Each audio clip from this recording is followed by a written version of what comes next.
There's a battle over borders in Washington state, and we're talking about the boundaries that make up your voting districts. 4 politicians are hashing out how to draw up the new lines, and what they decide could affect who represents you. Kristen Ayers explains how it all works. Ever wondered who draws up the political boundaries that make up our state's voting districts? The process is called redistricting, and it all starts with the census. Here's how it works.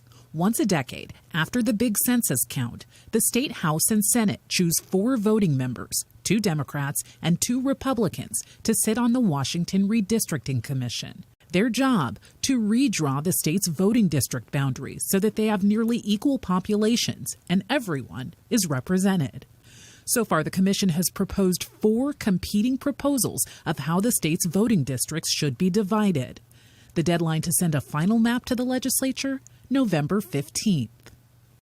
And with both Republicans and Democrats involved in the process, critics say the parties use redistricting as a chance to stack the deck in their favor. And our Facing Race team looked into the debate in one of the most diverse and fastest growing parts of our state. Here's Drew Mickelson. Kent has international, it's like diversity, lots of diversity people. Kent's Shanashiel restaurant, This one is chicken, this one is beef and lamb mixed together. is like its neighborhood. It has a little of everything. These days it's hard to find fresh baklava, so we make all the fresh baklavas here. Owner Ali Hamadi moved to Seattle from Iraq in 1992 as a 19-year-old who didn't speak English. I opened in November 2019, and then we closed down 3 months later. He doesn't pay too much attention to who's representing him in Olympia or Washington, D.C. I'm worried about the restaurant, doesn't matter Republican, Democrat, or... You essentially have a competitive advantage for Republicans. For Cliff Cawthon, though, politics are a big deal. You're essentially going to Southeast King County, you're going towards the mountains, you have far more conservative, far more Republican presence. He lives near the restaurant and is a precinct committee officer for Democrats here. It's his job to rally support for candidates and party issues.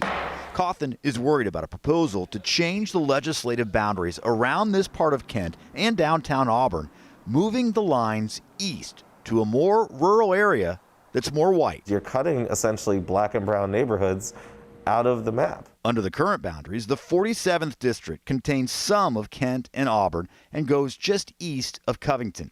But one of the proposed maps, drawn by Republican Redistricting Commissioner Paul Graves, cuts out much of Auburn and spreads east to include Black Diamond, Covington, and Maple Valley in the same district as the east side of Kent. The people of Southeast King County aren't independent people. I represented a good number of them when I was in the legislature. Graves, who served in Olympia as a representative, was chosen as one of the 4 commissioners to come up with new legislative and congressional districts. I'm proud of my maps. My top focus is drawing competitive districts. He knows, including the areas east of Kent, some of the fastest growing in the state, will make the 47th more of a swing district. And he says that's good. They make it easier to throw out bad legislators, and they force the legislators who do get elected to both listen to both sides of the aisle and also to compromise and also to work really hard for their constituents because they have to know, because they know they're going to be running in a tough election. It's very bipartisan in this area.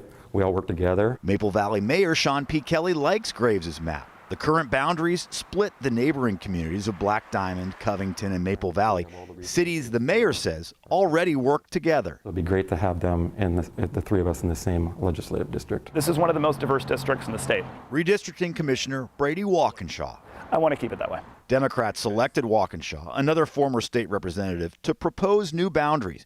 And unlike Graves' map, his proposed 47th includes more of Auburn and gives up those communities to the southeast. And the reality is that the state has gotten more diverse, the state has gotten more populous in our urban centers, and the state has actually become a more democratic state over the past decade. Tonight, I want to express my concerns with the maps for Mount Vernon and Skagit County. The commissioners want feedback. To think of representation of our AAPI communities, our Asian Americans and Pacific Islanders. Recent public hearings have lasted hours. There's a month for boundaries to still be negotiated and finalized. The Latino population in the 40th does not want to be split into separate districts.